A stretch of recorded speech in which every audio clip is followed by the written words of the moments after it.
mais um vídeo aqui do canal Adventistas Praticante, e o tema da mensagem de hoje é a hipocrisia adventista com respeito à reforma de saúde e os comércios dos irmãos. Infelizmente, essa triste realidade está acontecendo no nosso meio. E o povo que no passado era conhecido como o povo da Bíblia, hoje não são mais tão conhecidos dessa maneira. E o objetivo dessa mensagem é que os irmãos despertem e abandonem essa hipocrisia, que também pode ser chamada de apostasia, para que assim nós tenhamos a alegria de voltarmos a ser chamado de povo da Bíblia, tanto por estudar como por praticar, que possamos ser de fato adventistas praticantes. E eu irei tratar aqui de particulares com respeito a dois supostos alimentos que está sendo ingerido por alguns adventistas, como também duas bebidas que estão sendo ingeridas pelos adventistas do sétimo dia, sendo que nós mesmos, adventistas do sétimo dia, pregamos que não podemos comer ou beber certos alimentos por não termos a aprovação de Deus em sua palavra.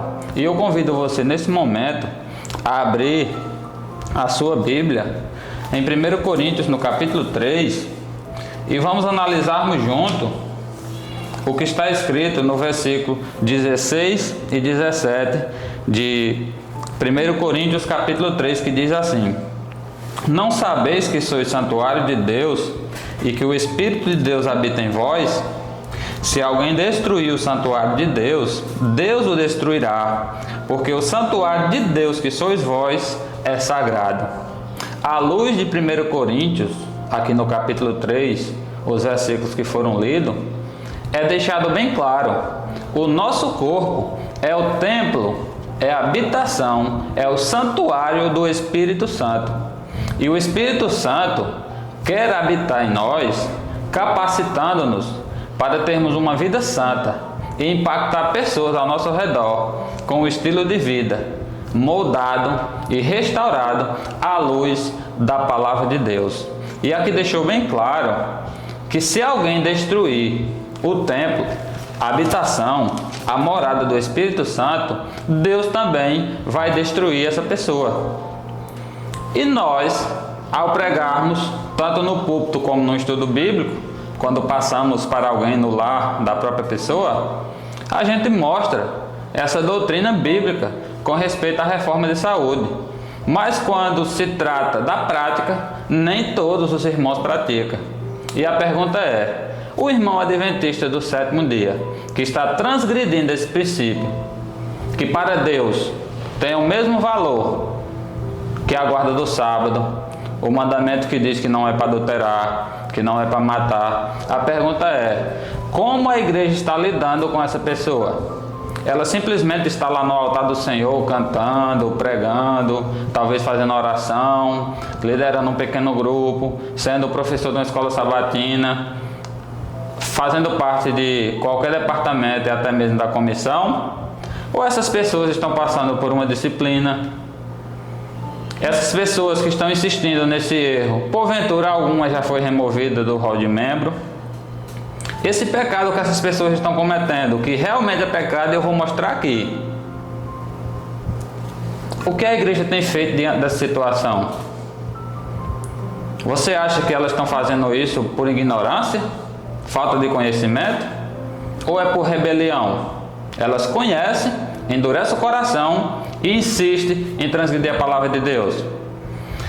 Em especial, os dois primeiros particulares, eu irei me referir ao porco, algo derivado de suíno e também o camarão.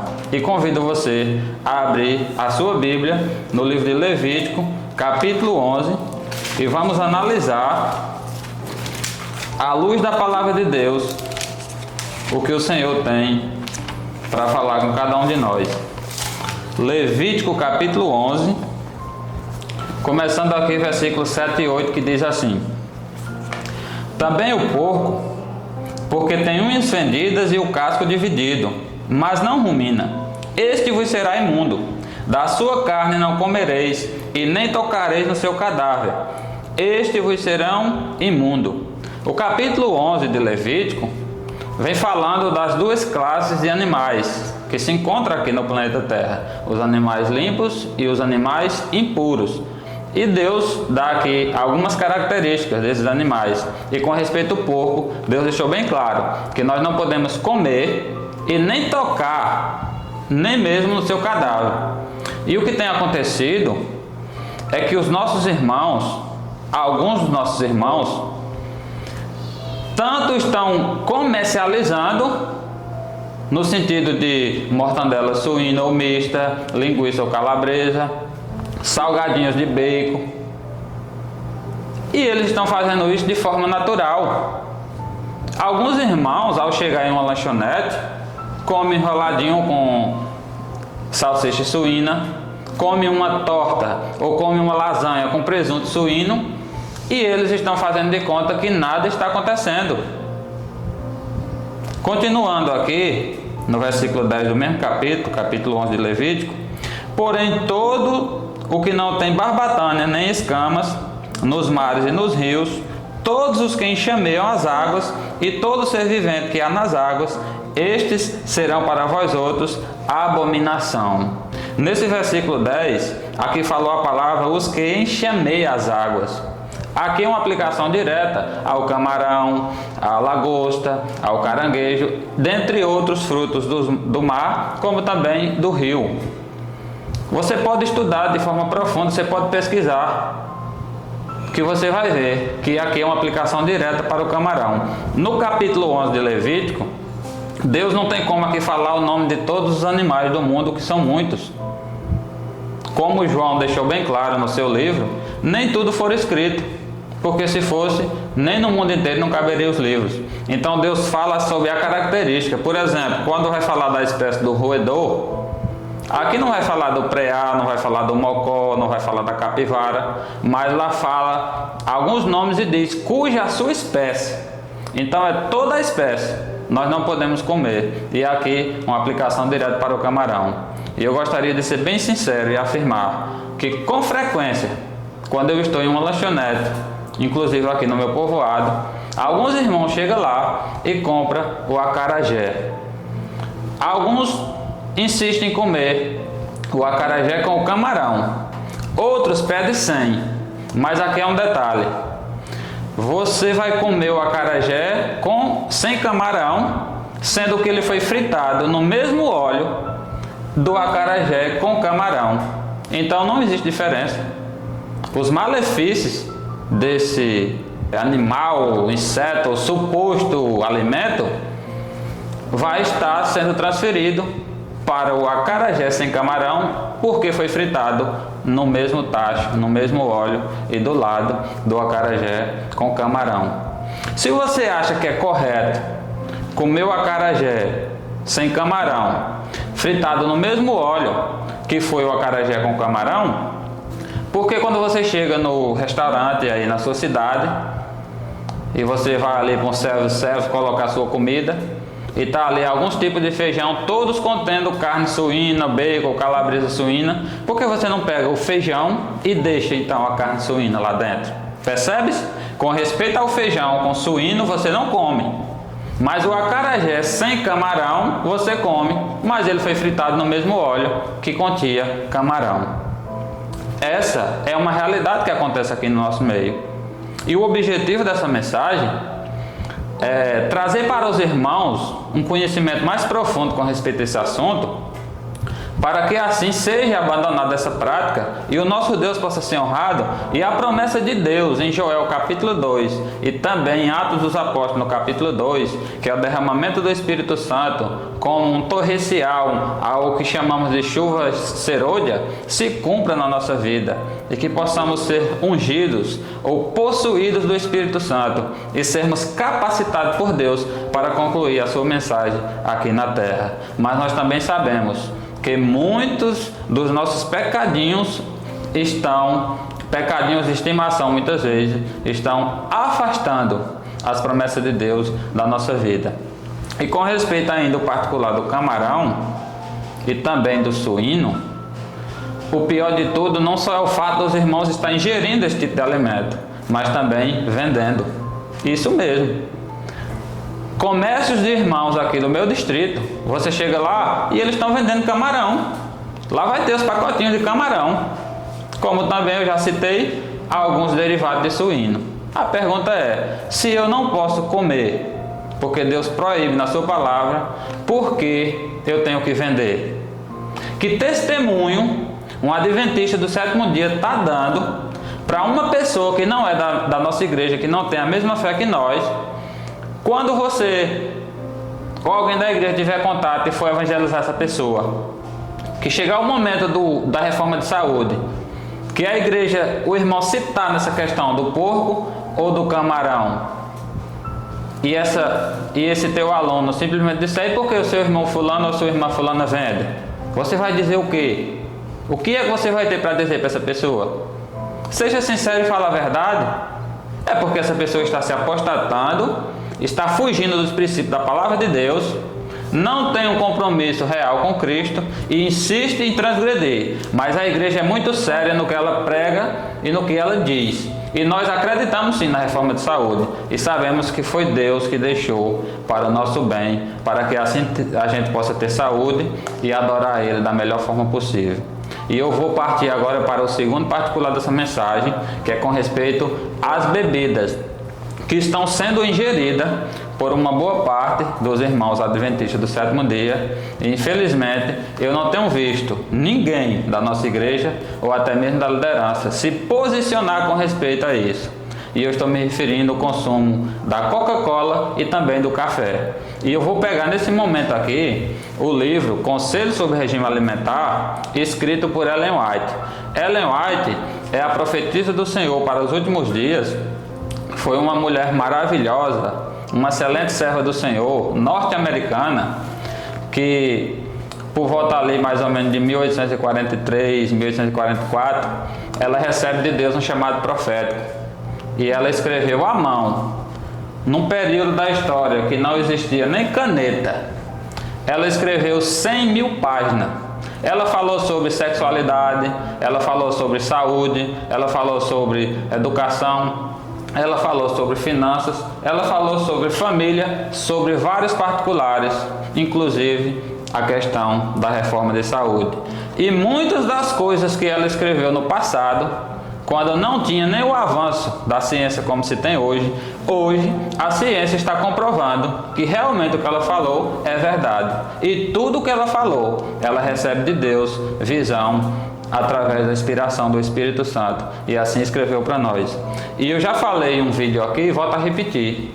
Se você não crê no Espírito de profecia, que nós temos todo embasamento bíblico, todos os testes bíblicos para um profeta verdadeiro, ela passou em todos.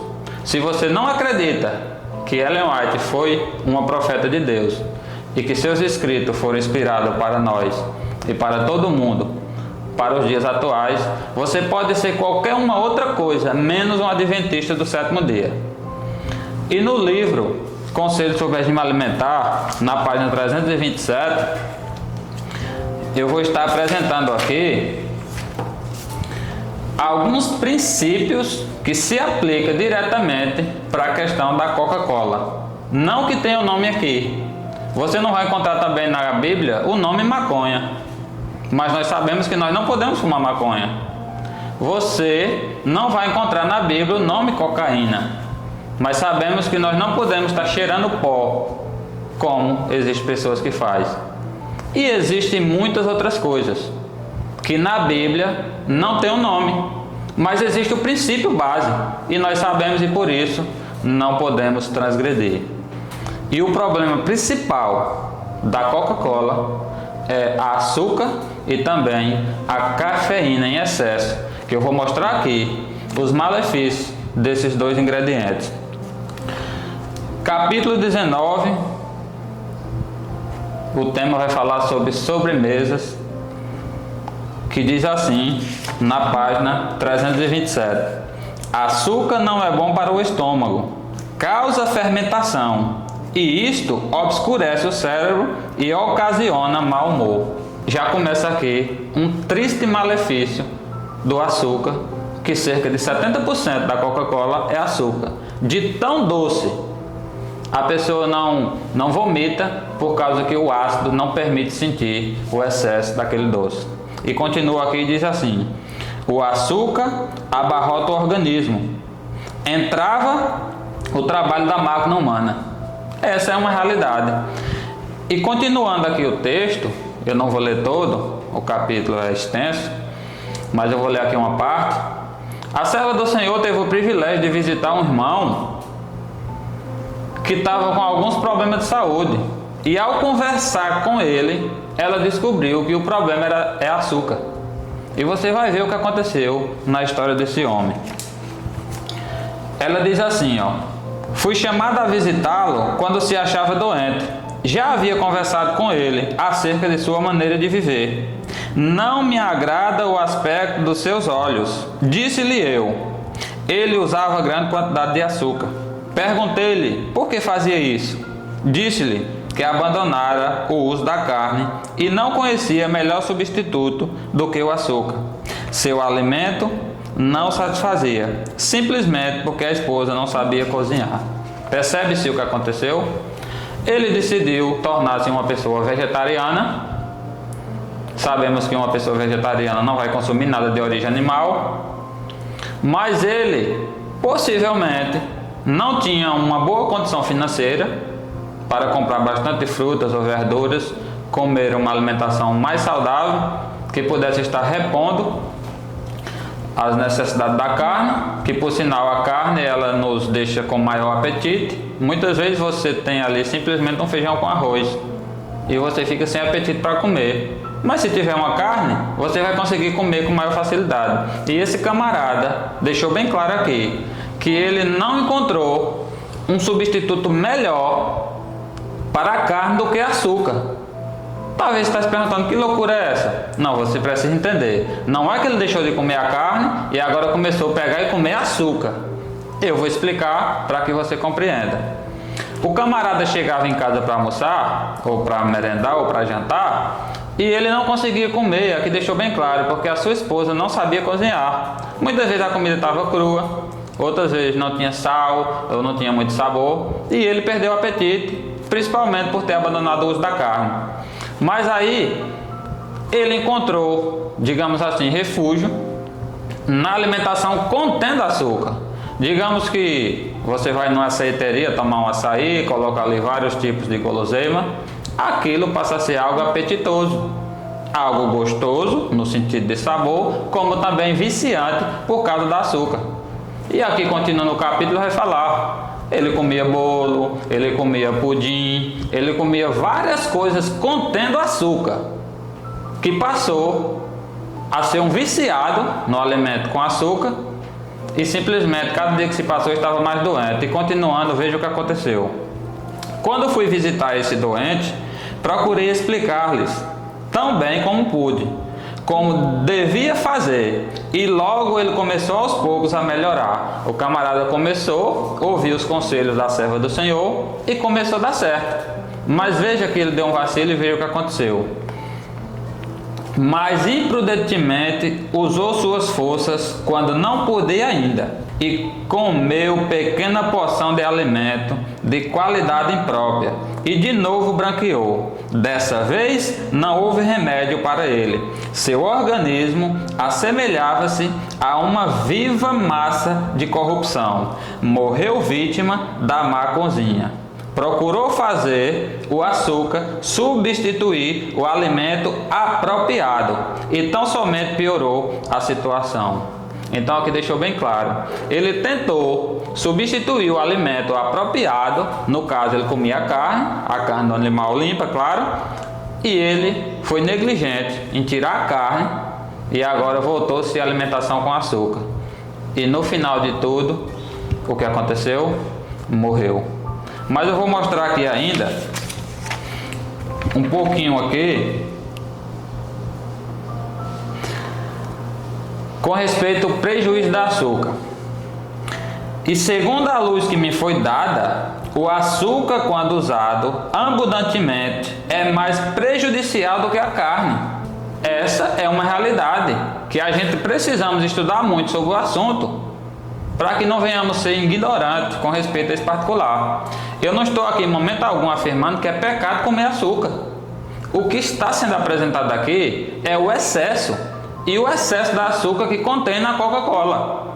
E agora eu vou para o segundo particular, que é a aplicação direta para a questão da cafeína, e eu convido você a acompanhar comigo, caso você tenha o livro, na página 425, Conselho sobre o Regime Alimentar, página 425. Veja o que vai falar aqui. A saúde de modo algum é melhorada pelo uso desses artigos que estimula. Chá e café são estimulantes. Seus efeitos são semelhantes aos do fumo, mas afetam em grau menor.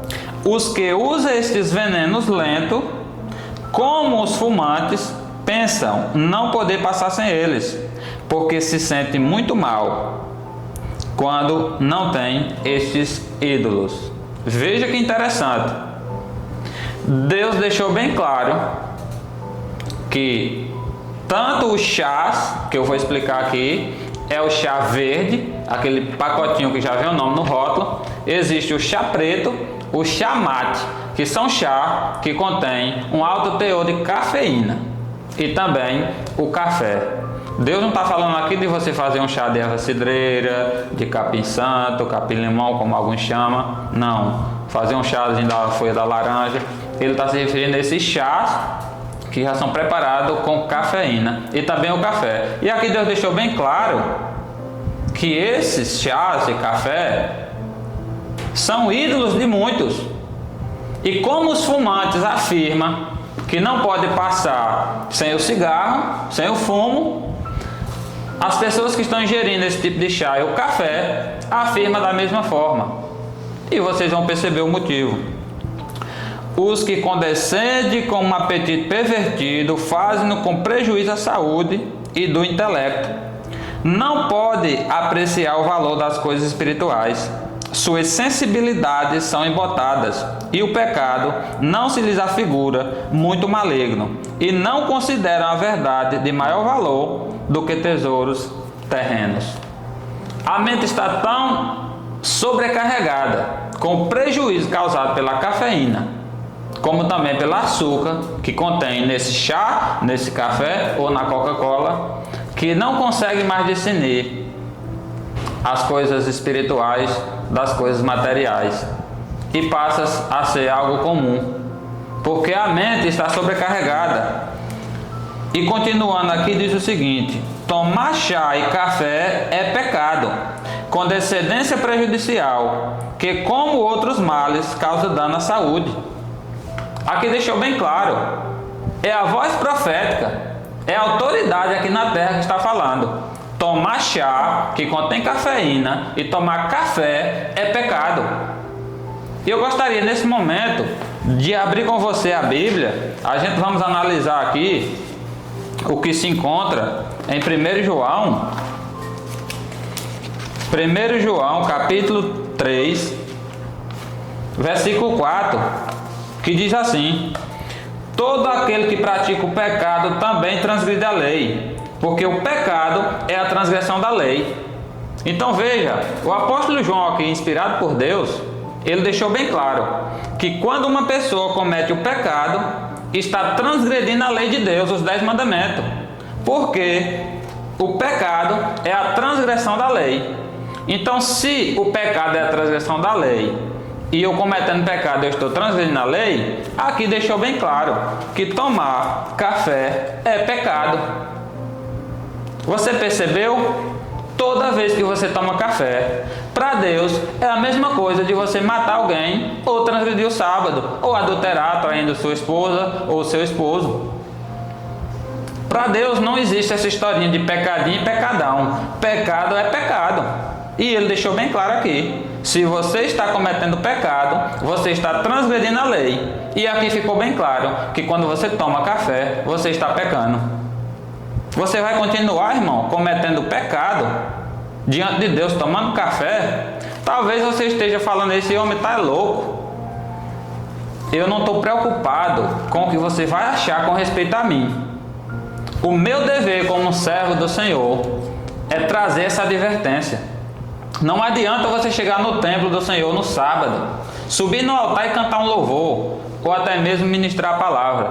E no dia a dia, na sua casa, ou em qualquer lugar que você anda, você vive pecando e dando mau testemunho, consumindo café ou Coca-Cola.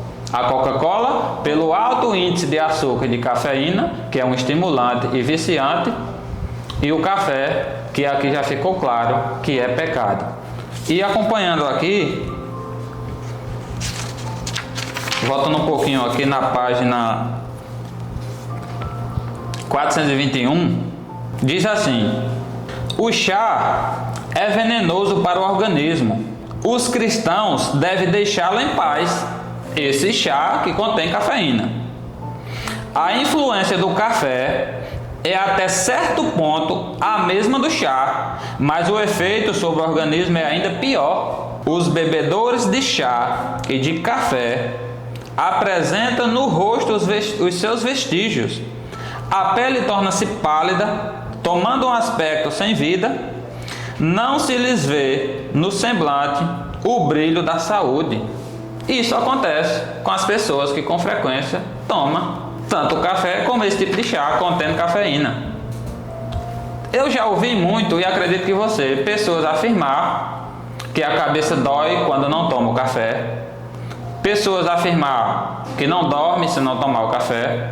E você lembra que lá no texto anterior que eu citei, lá falou e deixou bem claro que da forma que os fumantes acreditam que não é possível passar sem o fumo, pessoas que consomem o café, como esse chá com cafeína, diz a mesma coisa, porque são seus ídolos.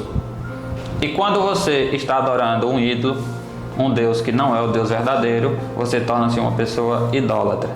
E continuando aqui, o café é uma satisfação nociva, estimula temporariamente o cérebro. Há uma ação desnecessária, mas o efeito posterior é a exaustão, prostração, paralisia das faculdades mentais, morais e físicas. Eu convido você e recomendo a adquirir esse livro. Você consegue esse livro pela Casa Publicadora Brasileira, como também até mesmo pelos Correios, Mercado Livre você consegue, ele vai chegar à sua residência. Ou baixe o PDF e você possa estar estudando ele no formato digital, que você vai compreender todos os particulares com respeito à reforma de saúde, as orientações de Deus do que nós devemos comer e do que não devemos, ou alguns alimentos como açúcar que podemos comer, só que com muita moderação, com muito cuidado. E ainda, fazendo uma aplicação aqui com respeito à Coca-Cola, que para mim é uma tristeza essa realidade.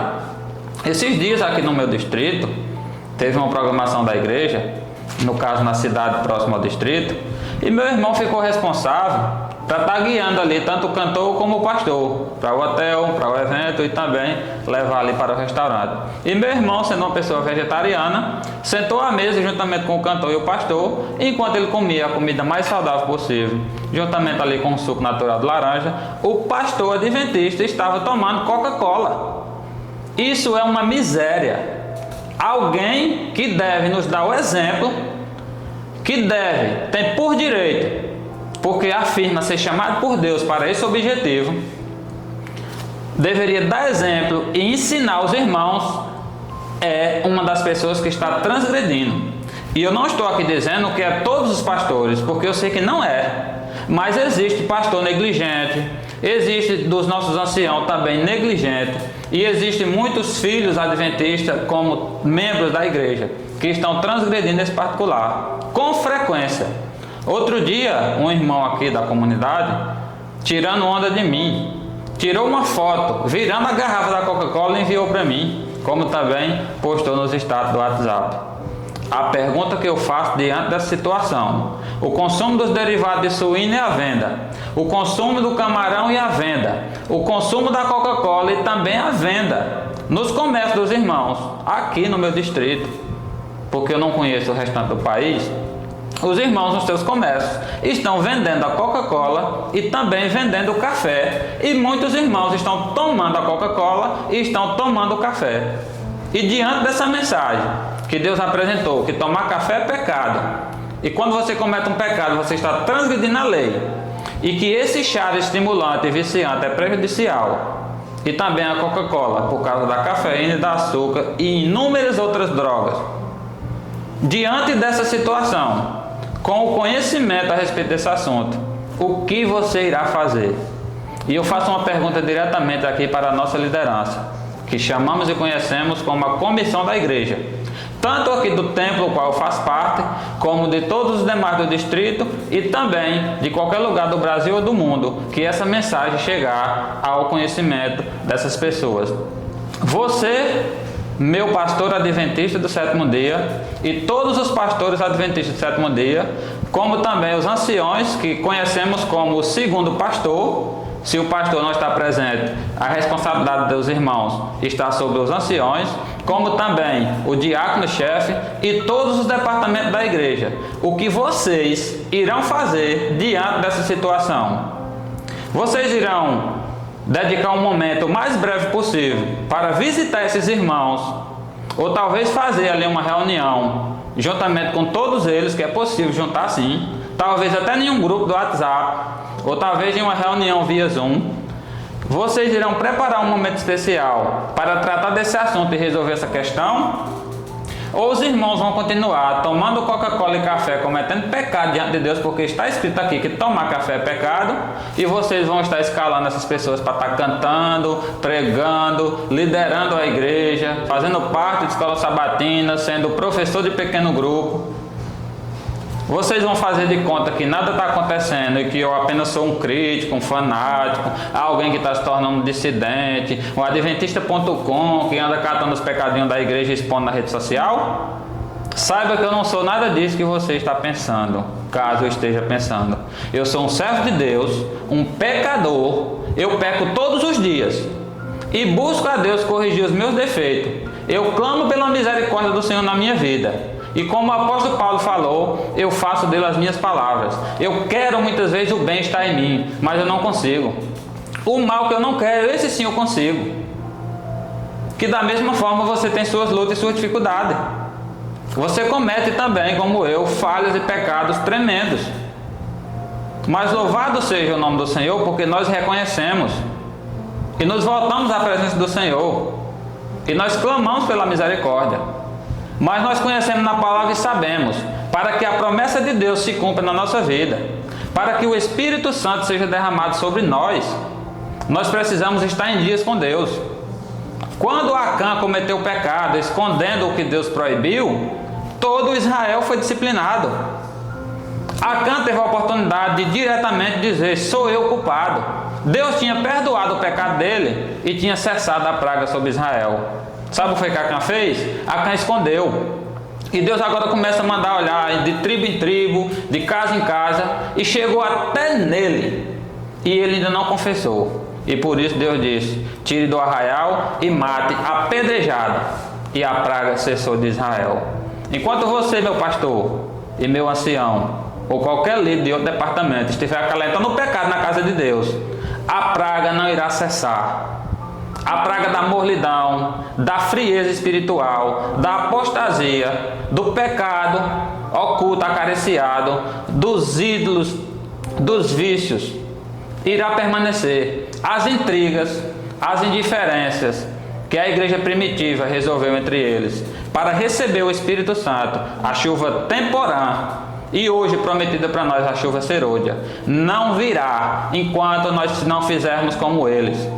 Enquanto tiver essas picuinhas, essas rixas, essas brigas, enquanto eu venho aqui com uma mensagem dessa, em vez dos irmãos apoiar e agradecer, porque eu não estou aqui ganhando nada para trazer essa advertência, a não ser, é claro, a bênção de Deus, que para mim vale mais do que qualquer dinheiro. Muitos ficam com raiva, chateados, achando que eu estou perseguindo a igreja. Nós precisamos acordar, nós precisamos despertar. Não adianta dizer: eu sou um adventista praticante. É preciso ser. E quando eu pratico, Deus está vendo. Todo mundo está vendo. A nossa vida é diferente. E para finalizar essa mensagem, eu gostaria de convidar você para juntos estudarmos aqui o último versículo que se encontra em 1 Coríntios, no capítulo 10. 1 Coríntios, capítulo 10, e no versículo 31, que diz assim: portanto, quer comais, quer bebais, ou façais outra coisa qualquer, fazei tudo para a glória de Deus. Deus está deixando bem claro aqui, já que esse assunto é tratado por esses particulares, da carne e os derivados suínos, do camarão e seus derivados, como também a Coca-Cola ou o café, que são produtos que são ingeridos, comido ou bebido. Deus está deixando bem claro, quer comamos ou nós beba ou façamos qualquer outra coisa, tudo seja para a glória dele. E você viu, e ficou bem claro, no primeiro versículo que foi lido aqui, no mesmo livro aqui de Coríntios, Deus vai destruir todos aqueles que estão destruindo o corpo, o templo, a morada, a habitação do Espírito Santo. Então o apelo do Senhor para mim e para cada um de vocês que me assistem nesse momento é: vamos abandonar esses pecados. Quem é que não consegue viver sem tomar um café? Possivelmente você esteja viciado, mas você vai conseguir vencer em nome de Jesus. E essa sua crise de abstinência talvez vença em uma semana ou 15 dias. Você vai ser liberto em nome de Jesus. Se você não gostar ou não quiser tomar cevada, você pode tomar um suco natural de uma fruta ou pode tomar água. Nesse mesmo livro aqui, Conselho sobre Regime Alimentar, vai ter uma parte aqui que vai falar que a melhor bebida, a principal que Deus deixou para nós, é água. Não existe uma bebida melhor e mais saudável do que a água. Então nós precisamos ter isso em mente. O que eu como ou o que eu bebo, tudo eu vou fazer para a glória de Deus. E Deus sendo glorificado, pode ter certeza que o pecador será abençoado. Que Deus continue te abençoando. O meu desejo, o desejo do meu coração é que nós, como adventistas do sétimo dia, possamos nos tornar de fato adventistas praticantes e que se cumpra na nossa vida as palavras de Jesus: vós sois a luz do mundo e o sal da terra. Que possamos dar um brilho na vida das pessoas, como também um sabor, e que elas possam desfrutar das bênçãos espirituais ao se unir com o corpo de Cristo, com a igreja gloriosa do Senhor, que vive os princípios fundamentados na palavra de Deus. Um forte abraço, até o próximo vídeo aqui do canal e que Deus nos abençoe, em nome de Jesus. Amém.